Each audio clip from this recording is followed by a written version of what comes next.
ही गोष्ट अनुष्का नावाच्या मुलीची आहे. जेव्हा मला लग्नाचा प्रस्ताव आला तेव्हा मी 28 वर्षांची होते. ते एक खूप अवघड लग्न होतं. मुलाच्या घरच्यांना खूप काही बोलायचं होतं. मला या तक्रारी ऐकाव्या लागल्या आणि हुंडा तयार करण्यासाठी प्रत्येक पैसा वाचवला गेला. घरात इतका तणाव आणि चिंता होती की मला लग्नाला नकार द्यावासा वाटला. माझ्या आई वडिलांनी कर्ज काढून माझ्या सासरच्या लोकांची प्रत्येक गरज आणि अट पूर्ण केली. माझ्या आई वडिलांनी त्यांच्या मागण्या पूर्ण केल्या. अगदी त्यांच्या कपड्यांचे पैसे सुद्धा दिले. आता माझ्यासाठी फक्त खरेदी करणे बाकी होते. मला गरज नसलेल्या अनेक गोष्टी मी सोडून दिल्या होत्या, पण काही गोष्टी मला खरेदी करणे अत्यावश्यक होते. याच गरजांसाठी मी एका कपड्यांच्या दुकानासमोर उभी होते. पण तिथे असं काही घडलं की मला चकित करून गेलं. दुकानदार खूप कंजूस वाटत होता. तो कपड्यांसाठी अवाजवी किमती सांगत होता आणि म्हणत होता, हीच एकमेव किंमत आहे.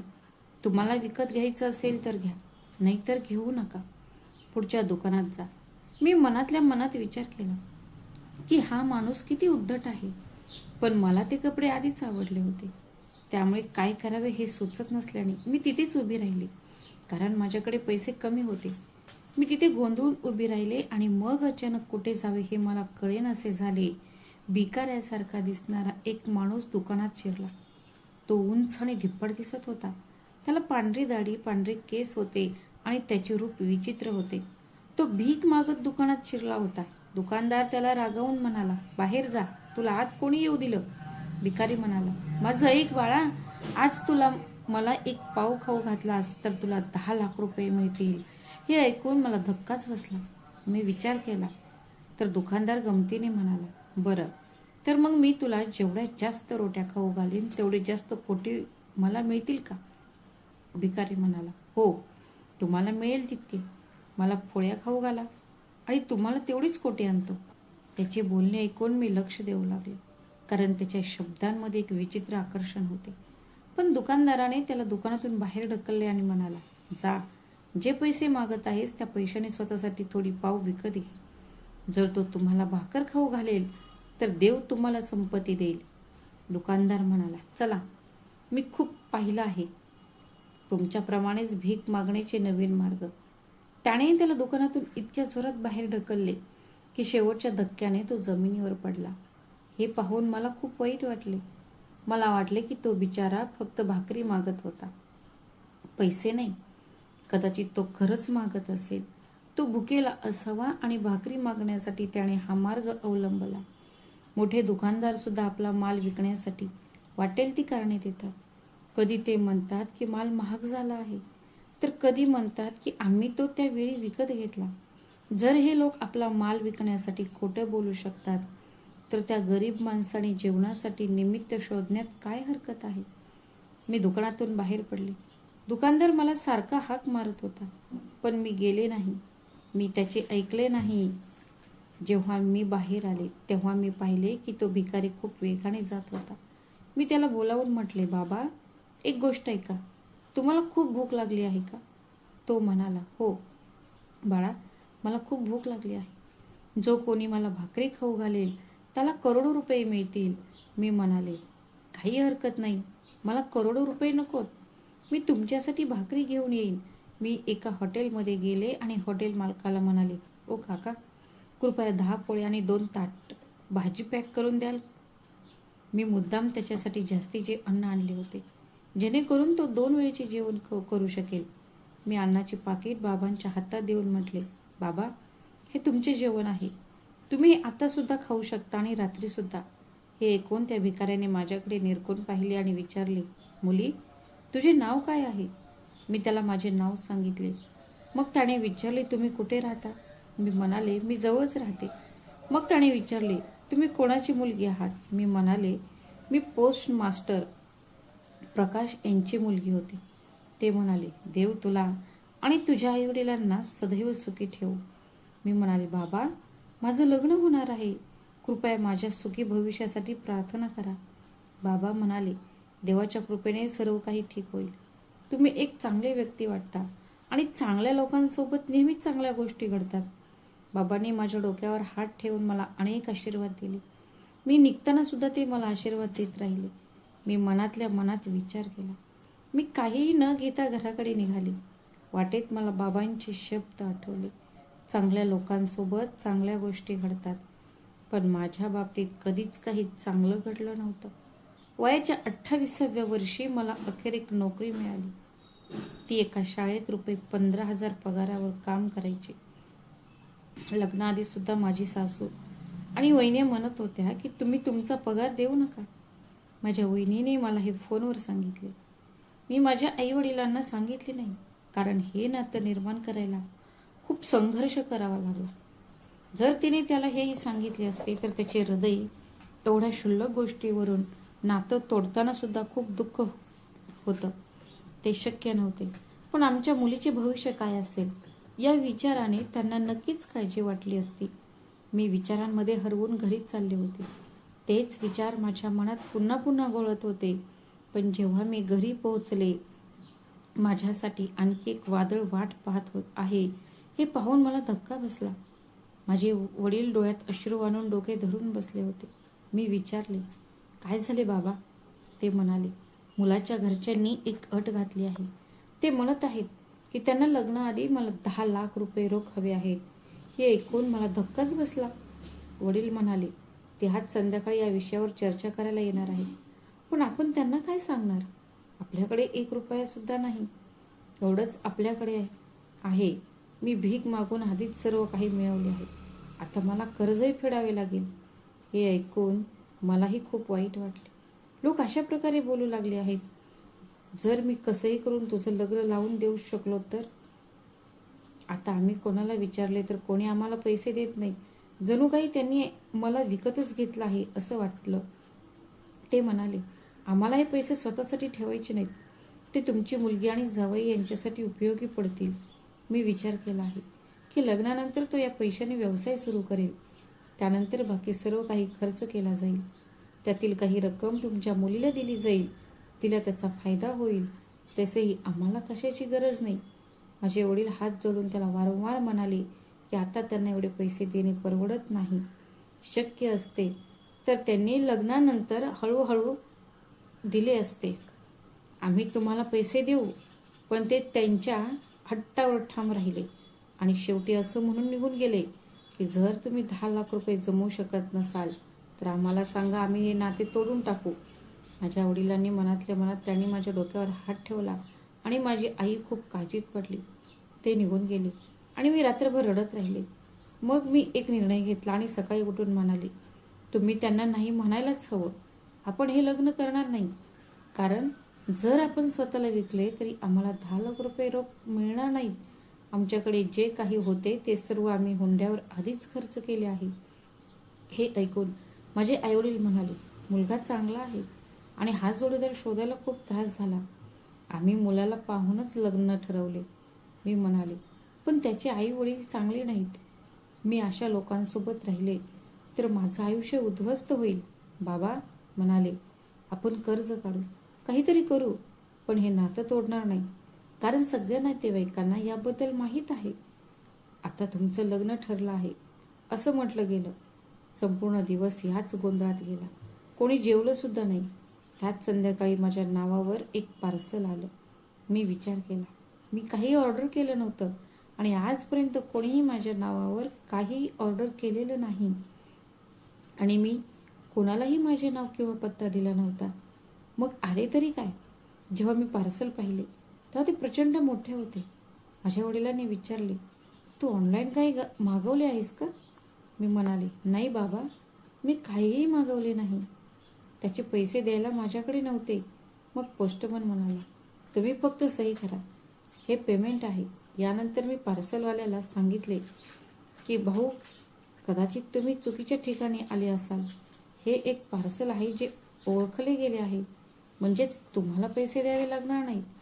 हे पार्सल कोणाकडून आले आहे किंवा का आले आहे हे न समजल्यामुळे मी आणि माझे आई वडील खूप काळजीत पडलो होतो. मी त्यावर सही करून ते घेतले. जेव्हा पार्सल घरात नेऊन उघडण्यात आले तेव्हा आत एक अगदी नवीन सुटकेस सारखी पिशवी होती. जेव्हा आम्ही ती उघडली तेव्हा आम्ही थक्क झालो. बाबा हृदयावर हात ठेवून खाली बसले आणि आईने तोंडावर हात लावला. मला काय करावे ते सुचत नव्हते, कारण त्या पिशवीत दुसरे काहीही नव्हते. खरं तर ती रोकड होती.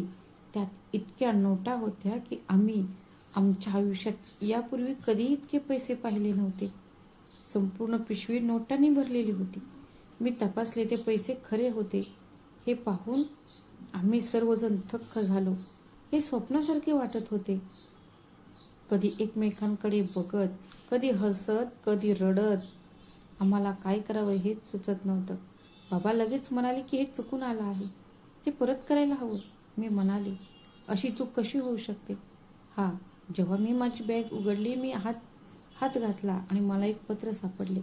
जेव्हा मी ते पत्र वाचले तेव्हा मला धक्का बसला आणि माझ्या डोळ्यात पाणी तळाले. त्यावर लिहिले होते, तुम्हाला प्रश्न पडला असेल की हे सगळे पैसे तुम्हाला कोणी दिले? आजकाल कोणी कोणाला 5 रुपये सुद्धा देत नाही.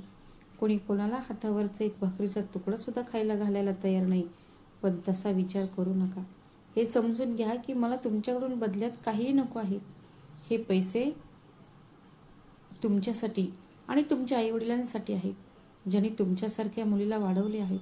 खरं तर मी तोच म्हातारा भिकारी आहे, ज्याला तुम्ही कपड्याच्या दुकानात भेटला होता. मला दुकानातून हाकलून दिले होते. कोणी मला भाकरी सुद्धा द्यायला तयार नव्हते. पण तुम्ही मला मदत केली. फक्त एकच नाही तर 10 भाकरी आणून दिल्या. तुम्ही मला 2दा जेवण दिले आणि म्हणालात, बाबा तुम्ही जेवण करा. मी तुमच्या डोळ्यात पाहिलं. कदाचित तुम्हाला आणखी काही मदत करायची होती, पण तुम्ही तुमच्या क्षमतेनुसार जेवढं शक्य होतं तेवढंच केलं. मी भिकारी नाही, मी एक मोठा व्यावसायिक आहे. मला जे काही मिळालं आहे ते सर्व माझ्याकडे आहे, पण ते खर्च करायला कोणी नाही. मला मुलं नाहीत, तरी माझ्याकडे इतकी संपत्ती आहे की तिचं काय करावं हेच मला कळत नाही. मी घर, गाड्या विकत घेतल्या आहेत आणि माझ्या सर्व इच्छा पूर्ण केल्या आहेत, पण संपत्ती कधीच संपत नाही. मी जग फिरायला निघालो आहे. मी म्हणालो होतो की जो कोणी मला 1 पोळी देईल त्याला मी 1 कोटी रुपये देईन. मी खोटं बोलत नव्हतो. तू निस्वार्थपणे मला 10 पोळ्या खाऊ घातल्यास म्हणून मी तुझ्यासाठी 10 कोटी रुपये ठेवत आहे. तू मला म्हणाली होतीस की तुझं लग्न होणार आहे, तर हे पैसे तुमच्या लग्नासाठी उपयोगी पडतील. जर तुम्हाला कधी मला भेटायचे असेल तर मी माझ्या घराचा पत्ताही लिहून ठेवला आहे. तुमच्यासारख्या प्रेमळ व्यक्तीला पुन्हा भेटून मला खूप आनंद होईल. मला माहीत आहे की याचे तुम्हाला अजूनही आश्चर्य वाटत आहे, पण मी तुम्हाला पुन्हा एकदा सांगू इच्छितो की हे काही मस्करी नाही. हे पैसे तुझेच आहेत. तुझ्या चांगुलपणाबद्दल देवाने दिलेले हे बक्षीस आहे. याचा चांगला उपयोग कर आणि नेहमी एक चांगला माणूस बनून राहा. तसेच ज्यांनी तुला हे मिळवून दिले त्यात तुझ्या आईवडिलांनाही माझा नमस्कार सांग. जेव्हा मी हे वाचले तेव्हा मला खूप आश्चर्य वाटले आणि मी विचारमग्न झाले. याचा अर्थ असा होता की तो माणूस भिकारी नसून एक मोठा व्यावसायिक होता आणि तो लोकांच्या चांगुलपणाची परीक्षा घेण्यासाठी या प्रकारचा वापर करत होता. जेव्हा मी माझ्या आई वडिलांना सगळं सांगितलं तेव्हा त्यांच्या डोळ्यात आनंदाश्रू आले. आता हे पैसे आमचे झाले होते आणि ते पूर्ण 10 कोटी रुपये होते. माझी आई म्हणाली की आता काही अडचण येणार नाही. आता 10 लाख रुपये देणं तुझ्यासाठी काही मोठी गोष्ट नाही. आम्ही मुलाच्या कुटुंबाला 10 लाख रुपये देऊ आणि आमच्या मुलीचं लग्न होईल. आमच्या घराचं छप्परही गळतंय. माझ्या आईच्या डोळ्यात पाणी तरळलं होतं आणि ती भविष्याची स्वप्न पाहू लागली, कारण तिनेही गरिबीतच आयुष्य जगलं होतं. मी म्हणाले, आई तू जे सांगशील ते मी करीन. आपण घर बांधू, गाडी घेऊ, व्यवसाय सुरू करू. मी माझ्या बहिणींसाठी सगळं काही करीन. त्यांच्याकडे जे काही नाही ते मी त्यांना देईन. पण आता मी या कुटुंबात लग्न करणार नाही. आई, जे लोक मला त्यांच्या वासना पूर्ण करण्याचं साधन समजतात त्यांच्याशी मी लग्न करू शकत नाही. लग्नाआधीच त्यांनी हुंडीची मागणी केली आणि नंतर आणखी पैशाची मागणी करू लागले आणि त्यांना कोणीच थांबवलं नाही. तर मी अशा लोकांशी लग्न करू शकत नाही. माझा नकार माझ्याकडे आता पैसे आहेत म्हणून नाही, तर मला हा प्रश्न पडतो की जे लोक आतापासूनच फक्त स्वतःचा विचार करतात त्यांच्यासोबत माझं आयुष्य कसं असेल, ते भविष्यात काय करतील. मी म्हणाले, आता तुम्ही त्यांची माफी मागायला हवी. माझ्या वडिलांनी माझ्या खांद्यावर हात ठेवून म्हटले, मुली तू योग्य निर्णय घेतला आहेस. मी हतबल होतो, पण आता नाही. आम्ही त्यांना फोन केला नाही, उलट त्यांना आमच्या घरी यायला सांगितले. मला तुमच्याशी एक महत्त्वाची चर्चा करायची आहे. आम्ही पैशांची व्यवस्था केली आहे असे समजून ते आनंदाने आले. सर्वजण खाली बसले आणि त्यांच्यासमोर चहा आणि नाश्ता ठेवण्यात आला. ते खूप आनंदित झाले आणि म्हणाले, आज तुम्ही आमचे खूप आपुलकीने स्वागत केले आहे. माझे वडील शांतपणे म्हणाले, आम्ही तुमच्या सर्व अटी पूर्ण करण्याचा पुरेपूर प्रयत्न केला, पण आता आमच्यात हिंमत नाही. त्यामुळे आम्हाला ह्या नातं जुळवायचं नाही. त्यांना धक्का बसला आणि ते म्हणाले, काय झाले? आम्हाला काहीतरी सांगा. माझे वडील म्हणाले, पैशांबद्दल बोला नाही. आमच्या मुलीने हे नातं सोडलेले नाही. तिने नकार दिला आहे. त्यांना आश्चर्य वाटले आणि मग त्यांनी आपला विचार बदलला. पण तुम्ही व्यवस्था केली नसेल तर काही फरक पडत नाही. तुम्हाला 1 वर्षाच्या आत लग्न करावे लागेल. नंतर तो उद्धटपणे वागू लागला. तो म्हणाला, ही नाकारणारी तुमची मुलगी कोण? असं दिसतंय की तिला दुसरा कोणीतरी भेटला आहे. माझे वडील त्याच्याशी वाद न घालता फक्त म्हणाले, तुम्ही जाऊ शकता. तिथून ते निघून गेले. पण जाण्यापूर्वी त्यांनी त्यांचे खरे रूप दाखवून दिले. त्यांनी आम्हाला खूप काही सांगितले, पण आम्ही सर्व काही सहन केले. माझ्या डोळ्यात अश्रू होते. हे अश्रू पश्चातापाचेही नव्हते आणि दुःखाचेही नव्हते. हा सुटकेचा निश्वास होता.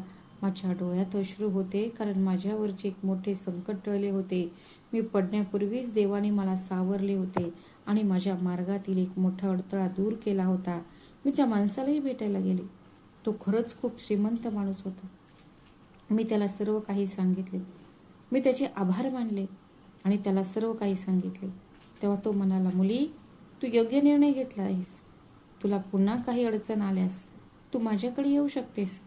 यानंतर मी त्याचे आभार मानले आणि माझ्या घरी परत आले. जेव्हा माझ्या आईवडिलांनी माझ्या सगळ्या चिंता दूर झाल्या होत्या, आम्ही सगळी खूप आनंदी होतो. मग माझी एका माणसाशी भेट झाली, ज्याला मी आवडत असल्यामुळे त्याला माझ्याशी लग्न करायचे होते. तो त्याच शाळेत काम करायचा जिथे मी शिकवत होते. मी त्याच्याकडे कधी लक्षही दिले नाही आणि तो कधी मनातलं बोललाही नाही. मग आमचं लग्न झालं आणि आता आम्ही सुखाने नांदतो. आम्ही आमच्या स्वतःच्या पैशाने व्यवसाय सुरू केला. देवाच्या कृपेने आमच्याकडे सर्व काही आहे. जे काही घडते ते सर्व चांगलेच असते. मित्रांनो, या कथेचं तात्पर्य हे आहे की सत्य, आत्मसन्मान आणि चांगल्या मनाने केलेले प्रत्येक कार्य अंतिमतः सुख आणि यश मिळवून देते. मित्रांनो, तुम्हाला ही कथा आवडली असेल तर व्हिडिओला लाईक करा, शेअर करा आणि आमच्या चॅनलला सबस्क्राईब करायला विसरू नका. भेटूया अशाच आणखी एका नवीन कथेत. तोपर्यंत स्वतःची आणि तुमच्या प्रियजनांची काळजी घ्या. श्री स्वामी समर्थ. धन्यवाद.